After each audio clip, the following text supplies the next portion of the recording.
크게 뵈니까 더 반갑습니다. 다시 한번 인사드리겠습니다. 할렐루야. 아멘.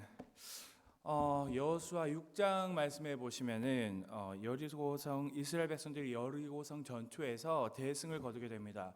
보통 스포츠도 그렇지만 이 전투를 역사적으로 볼 때 큰 대승을 얻고 난 이후에 그 다음 전투에서 너무 허무하게 쉽게 패배 쓴잔을 맛보는 경우가 많습니다.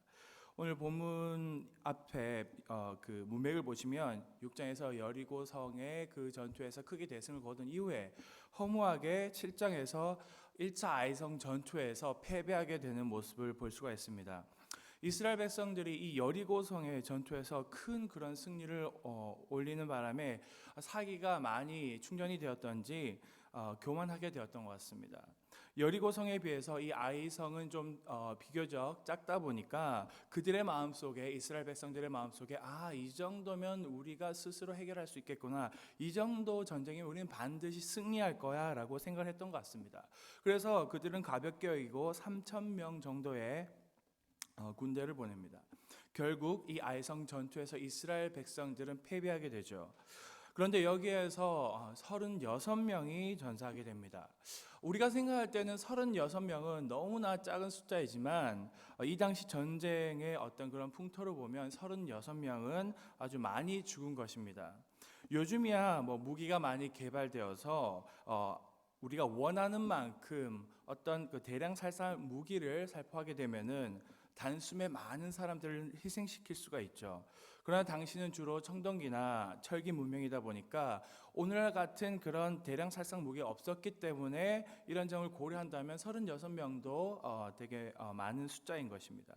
그런데 사실상 이스라엘 백성들이 패배하게 된 더 큰 문제는 무엇이냐면 그들 안에 사기가 많이 죽게 되었다는 것입니다. 그들의 마음이 녹아서 물같이 되었다는 것입니다. 그렇다면 이 시점에서 팩트 체크를 해볼 텐데 이스라엘 백성들이 이 아이성 전투 1차 전투에서 무엇 때문에 실패하게 되었는가, 세 가지로 간략하게 볼 수 있는데 아간의 죄 때문입니다. 7장 1절 말씀해 보시면 하나님께서 여리고 성에 이스라엘 백성들이 아주 큰 대승을 이루게 하시고서는 그 안에 있는 모든 전리품들을 하나도 취하지 말고 손도 대지 마라, 하나님께 온전히 바쳐진 성물 하나님께 드려라라고 그렇게 말씀을 하셨는데 아간은 사람들의 눈을 피해서 아무도 나를 보지 않겠지라고 생각하면서 그 안에 탐심이 그를 사로잡았습니다. 그래서 하나님의 말씀을 업신여기고 불순종하여 물건을 취했습니다. 이것에 대하여서 여호와께서 이스라엘에게 진노하셨다라고 말씀하고 있습니다. 그 한 명, 그 개인의 죄 때문에 하나님께서는 그 한 명을 벌하시는 것이 아니라 이스라엘 백성 전체에게 진노하셨다라고 말씀하고 있습니다. 죄가 한 개인에게 침투하게 될 때 그 하나의 죄로 말미암아서 온 공동체에 퍼지게 된다면 어떻게 될까요? 그 공동체가 위태위태하겠죠. 그렇기 때문에 이것은 우리가 신앙생활 할 때 영적인 원리로서 우리 안에서 나 한 명쯤이야 괜찮다라고 생각하지 마시기 바랍니다. 우리 안에서 하나님의 말씀에 철저하게 순종하며 우리 주변을 돌아보아서 우리 성도님들 중에 그렇죠, 신앙의 그 노선에서 벗어나려고 하는 분들이 있다라면 권면하시고 재정권 담임 목사님께 요청을 하시고 기도를 요청하시면 좋겠습니다. 그렇게 온전히 신앙 공동체가 세워지는 것입니다. 두 번째는 이스라엘 백성들은 자만했다는 것입니다. 이스라엘 백성들이 이 여리고성 정복 당시에는 먼저 정탐꾼을 보내어 정탐을 한 이후에 하나님께 소상히 물어보는 과정을 우리는 알 수 있습니다. 그런데 이 아이성 전투에서는 어땠습니까? 정탐은 했지만 여기까지 패턴은 똑같습니다.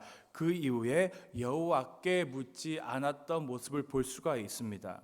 정탐꾼의 말만 듣고 그대로 군대를 보낸 것입니다. 그렇다면 왜 그들은 하나님께 묻지 않았을까요? 이 정도쯤이면 우리가 충분히 해결할 수 있어, 이 정도쯤이면 우리가 충분히 이 전투에서 승리할 수 있어, 그렇게 자만했다는 것입니다. 이것이 되게 무서운 요소죠. 우리가 자만하게 될 때 우리는 영적 전투에서 번번이 실패할 수밖에 없다는 것을 보여줄 수 있습니다. 그러니 우리 안에서 기도할 때 주님, 자만을 철저하게 내려놓게 하여 주시옵소서, 온전히 주님을 의지하게 하여 주시옵소서, 주님 앞에 우리가 겸손함으로 나아가야 될 것입니다. 세 번째는 그들의 적을 너무 과소평가했다는 것입니다. 7장 3절 말씀을 통해서 보시면 그들은 너무 적을 과소평가하는 모습을 볼 수 있습니다. 적을 과대평가해서 두려웠던 것도 문제지만 적을 과소평가한 것도 문제인 것입니다. 이런 속담이 있죠. 호랑이는 토끼를 사냥할 때 최선을 다한다라는 그런 속담이 있습니다. 아주 자그마한 토끼를 사냥하는데 이 호랑이가 별 힘을 안 쓰고 사냥할 것 같은데 우리식으로 하면 젖 먹는 힘까지 다 써서 그 토끼 한 마리를 사냥한다는 것입니다. 그런데 이스라엘 백성들은 최선을 다하지 않았습니다. 적을 과소평가했기 때문입니다. 그들은 하나님을 철저히 의지하지 않았고 인간적인 생각, 인간적인 전략, 전술로 나아갔다는 것입니다. 하나님 없이도 이 전투에서 충분히 이길 수 있어. 그런 과소평가의 마음으로 아이성 전투에 임했을 때 그 결과는 처참했습니다. 이스라엘 백성들은 이제 이 실패의 쓴잔을 마신 이후에 2차 아이성 전투 정복에 나섭니다. 이번에는 특별히 밤에 접근을 합니다. 밤에 3만 명을 보내어서 매복 전투로 나가는데 승리하게 됩니다. 뭔가 신중한 모습을 우리는 느낄 수가 있습니다. 무려 12,000명이나 되는 아이성 주민을 죽였습니다. 그리고 이 아이왕을 처형을 할 때에 율법대로 그 시체를 저녁까지만 달아놓았다가 해질 때에 다시 그 십자가 나무에서 내렸다는 것입니다. 여기서 우리가 주의하고 우리가 경계하며 우리가 집중해야 되는 것은 그 이스라엘 백성들이 이전에는 자만했었는데 하나님을 의지하지 않았었는데 율법대로 그 시체를 처리했다는 것입니다. 하나님의 말씀을 의지했다, 기억했다는 것입니다. 하나님을 의식했고 하나님의 말씀을 전적으로 의지했다는 것이죠. 자, 이제 오늘 본문 말씀을 보시면 에발산에서의 언약을 갱신하는 장면이 등장합니다. 쉽게 말씀드리자면 이 두 종류의 그런 치열한 전투를 벌이고 이제 이스라엘 백성들은 신앙의 하프타임을 갖게 되는 것입니다. 하프타임이 무엇입니까? 전반전을 치르고 나서 쉬는 시간이기도 하면서 아주 굉장히 중요한 시간입니다. 선수들이 휴식과 함께 전반전을 반성하는 시간이죠. 그리고 전반전에 지고 있다 할지라도 이 하프타임을 앞으로 어떻게 새로운 전략으로 잘 짜느냐에 따라서 그 경기의 승패는 달려 있습니다. 역전도 가능하다는 얘기죠. 마찬가지입니다. 이 여리고성 전투와 아이성 전투에서 그들은 결국 승리를 했습니다. 그리고 이제는 전열을 갖추고 또 다른 전투에 나가기 이전에 이스라엘 백성들은 신앙의 하프타임을 가지는 것입니다. 그들은 계속 승승장구했음에도 불구하고 왜 여호수아는 신앙의 하프타임을 선언하는 것일까요? 그들의 사기는 이미 충전되어 있습니다. 성도님들 같으면 이 상황에서 쉬고 싶으시겠습니까? 계속해서 전쟁을 했으면 좋겠는데 그렇지 않습니다. 그렇게 하지 않은 첫 번째 이유는 세 번의 연속적인 그 전쟁으로 인해서 심신이 많이 힘들게 됐고 육체가 많이 지치게 되었다는 것입니다. 또한 영적으로 회복할 시간이 필요하다는 것입니다. 재무장하는 시간이 필요한 것이죠. 그리고 두 번째는 하나님께서 이 에발산과 그리심산에서 축복과 저주를 선언하는 이 서약식을 명령하라고 말씀하셨는데 그것을 준행하고자 지금 신앙의 하프타임을 갖는 것입니다. 이스라엘 백성들은 지금 이 신앙의 하프타임 이후에 모든 삶의 영역에서 승리하기 위해서 자만하는 것이 아니라 그리고 적을 과소평가하는 것이 아니라 다시 말씀해서 하나님의 말씀에 순종하고 하나님께 집중하기 위해서 신앙의 하프타임을 갖고 있는 것입니다. 말씀해 보니 먼저 에발산에 제단을 쌓았습니다. 근데 여기서 반드시 명심해야 될 사실은 모세가 이스라엘 자손에게 명령한 것 그리고 모세의 율법책에 기록된 대로 쇠연장으로 다듬지 않은 새 돌로 제단을 만들어야 한다라고 말씀하고 있습니다. 그 당시 가나안 족속들은요 철연장으로 아주 정교하게 아주 강력한 그런 재료로 돌로 제단을 만들었다고 합니다. 반면 이스라엘 백성들은 다듬지 않은 그런 새 돌로 제단을 만든 자연식의 새 돌로 제단을 만들었다는 것입니다. 이 가나안 족속들은 철 연장으로 정교하게 다듬은 돌로 제단을 만들었습니다. 당시 가공할 만한 아주 가공할 만한 그런 기술력이었습니다. 이것이 우리에게 주는 메시지는 무엇일까요? 하나님이 원하시는 예배, 이 제단은 예배잖아요. 하나님의 임재하심이잖아요. 하나님께서 원하시는 이 예배는 어떤 가나안 족속과도 같이 아주 정교한 그런 화려한 어떤 기교적인 예배가 아니라 한 번도 이렇게 사람의 손을 타지 않은 새 것, 처음의 것, 그리고 순수한 것, 그런 순수한 예배를 하나님께 드리라는 것입니다. 오늘날 많은 경우에 대형 교회들을 보면 예배가 얼마나 화려합니까? 포스터도 너무 화려합니다. 얼마나 기교적입니까? 예배 형식에 굉장한 초점을 맞추고 있는 모습을 볼 수 있습니다. 잊혀진 하나님의 책을 썼던 프랜시스 찬이라는 목사님은 교회 예배에 대해서 이렇게 얘기를 하고 있습니다. 카리스마가 있는 설교자가 있는 예배, 음악적 재능이 탁월한 찬양단이 인도하는 찬양 시간, 그리고 다양하면서 유행에 적합한 행사를 하는 그런 교회 출석하는 현대 크리스천들은 만족감을 갖는다. 그렇지만 이러한 예배 형태를 갖추어야지만 성령께서 역사하신 것은 전혀 아니다. 성령께서 이런 형태를 다 구비시켜야지만 마음의 문을 여시고 역사하는 것은 아니라고 말하고 있습니다. 사랑하는 성도님, 성경에서 말하는 하나님이 원하시는 예배는 무엇입니까? 그것은 화려하고 기계적인 예배가 아닙니다. 정말 하나님께서 원하시는 예배는 순수한 예배, 영과 진리로 성령님을 의지하면서 하나님의 말씀을 붙잡고 예배 드리는 그 예배가 하나님께서 기뻐 받으시는 살아있는 예배라는 것입니다. 예배는 우리가 교회에 와서 한번 드려준다 아닙니다. 관람하는 거 아닙니다. 구경하는 거 아닙니다. 순수하게 하나님을 바라고 하나님이 원하시는 뜻을 구하며 하나님께서 우리를 향하신 하나님의 그 신실하심, 그 구원 자체만으로도 우리가 감사하고 기뻐하는 그런 예배가 되어야 한다는 것입니다. 꼭 무엇을 바라서 뭔가 하나라도 얻기 위해서 드리는 예배가 아니라는 것입니다. 쇠 연장으로 다듬지 않은 새 돌로 예배의 제단을 만들라는 것은 오늘날 우리 나눔과 섬김의 교회 모든 성도님들에게 주시는 하나님의 말씀인 줄로 믿습니다. 쇠 연장으로 다듬지 않은 이 새 돌을 만든 후에 번제와 화목제를 드리라고 말씀하고 있습니다. 그런데 한번 생각해 보시기 바랍니다. 이 에발산은 어떤 산입니까? 축복의 산이 아니라 저주의 산입니다. 왜 굳이 저주의 산에서 제단을 쌓고 번제와 화목제를 드리라고 하는 것일까요? 왜 그런 명령을 내리셨을까요? 그것은 바로 이 가나안 땅이 우상을 섬김으로 그 땅이 저주의 땅으로 변했기 때문입니다. 그들은 타락했습니다. 하나님으로부터 멀어졌습니다. 제가 설교 준비하다가 우연치 않게 자료를 알게 되었는데 올해 7월 28일부터 8월 8일에 버밍햄에서 영국 연방 국가들이 모여서 그들만의 스포츠 리그를 개최했습니다.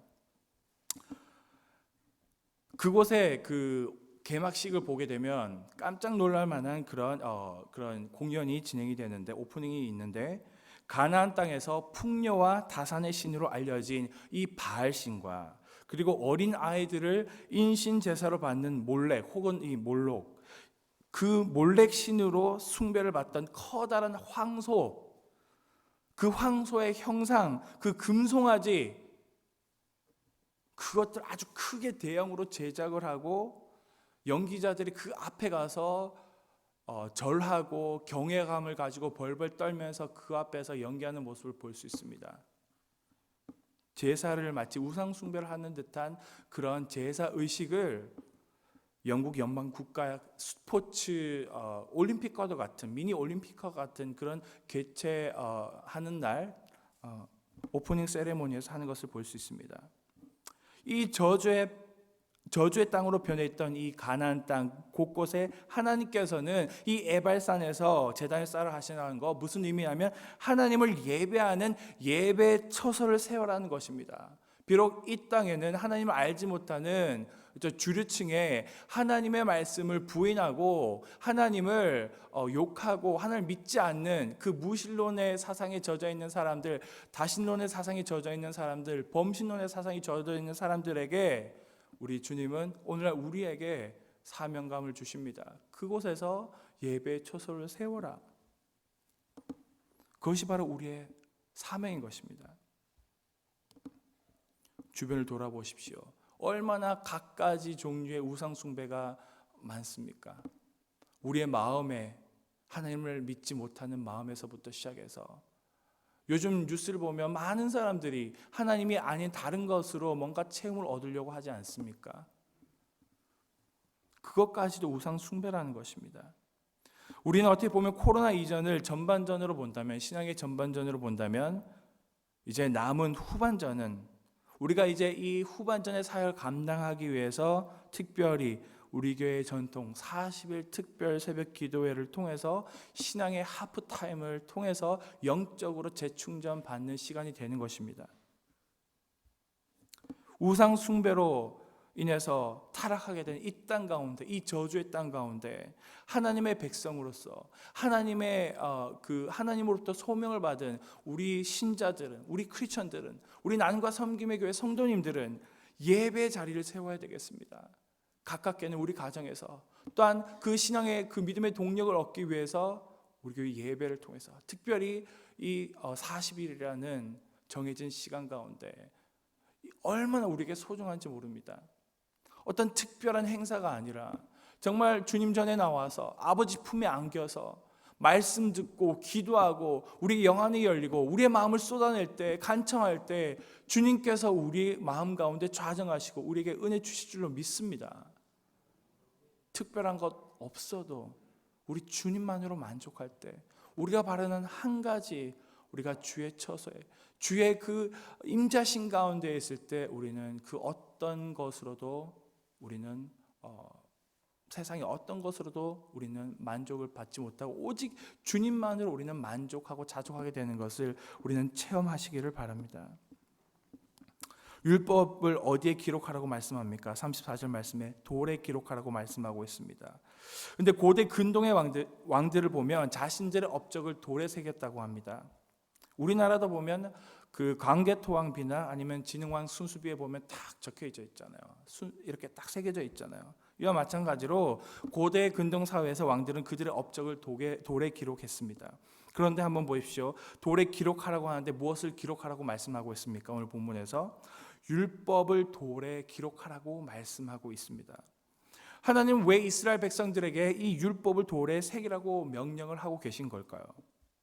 그것은 바로 이 전투에서 너희들의 무기가 좋아서 승리한 것이 아니다. 이 전투에서 전략 전술이 좋아서 너희가 승리한 것이 아니다. 너희가 오직 승리할 수 있었던 것은 내 율법을 의지했고 내 율법에 순종했기 때문입니다. 순종했기 때문이다라고 그렇게 말씀하고 있습니다. 그 돌을 보면서 이스라엘 백성들이 어떻게 생각할까요? 돌에 새겨진 그 율법을 보면서 무슨 생각을 할까요?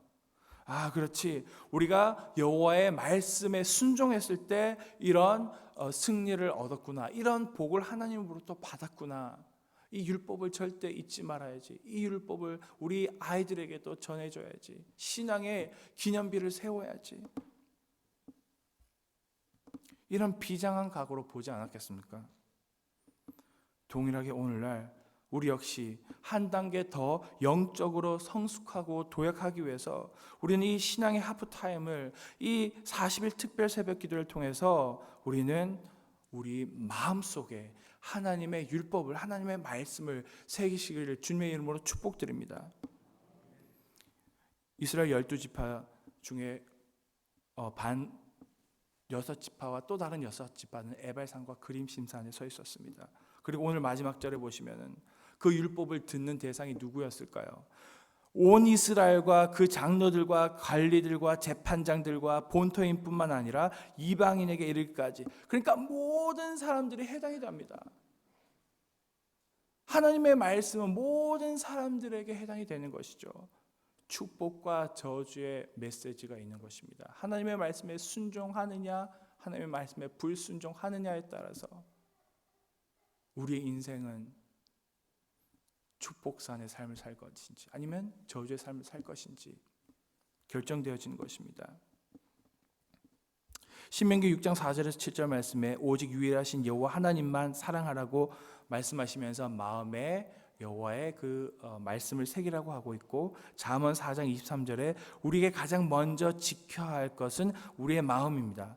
왜냐하면 생명의 근원이 마음에서 흘러나온다라고 말씀하고 있습니다. 그렇습니다. 하나님 우리 인간의 마음에 영원히 지워지지 않는 말씀이 세워지길 원하십니다. 불순종하는 것이 아니라 순종하기 위해서 우리는 이 자리에 나왔습니다. 40일 특별 새벽 기도에 나왔습니다. 비장한 각오로 나왔습니다. 우상 숭배의 죄로 물든 이 에발산에서 새 돌로 만든 제단에서 영원하고 불변하신 우리에게 구원을 베푸시는 하나님의 말씀을 우리가 듣고 순종하기를 다짐하며 우리의 마음의 새김으로 주님의 뜻 가운데 늘 영적 전투에서 승리하시는 우리 모든 성도님들 되시기를 주님의 이름으로 축복드립니다. 기도하시겠습니다. 하나님 참으로 감사함을 드립니다. 우리가 이 코로나의 여정을 통해서 코로나 기간을 어떻게 보면 코로나 이전을 신앙의 전반전이라고 생각한다면 이제 우리는 이 신앙의 하프타임을 가지고 이 40일의 시간이 우리에게는 정말 하나님과 독대하는 시간이 되고 우리 영안이 열리며 하나님께 부르실 때 응답받게 되어진 귀한 시간이 되기를 원합니다. 그래서 우리가 이제 주님께서 우리에게 허락하신 사명을 감당하기 위해서 후반전을 우리가 잘 살아낼 수 있도록 많은 영혼들 주님께 인도하며 우리가 복된 승리의 삶을 살아갈 수 있도록 주님 인도하여 주시옵소서. 감사드리며 예수님의 이름으로 기도드립니다.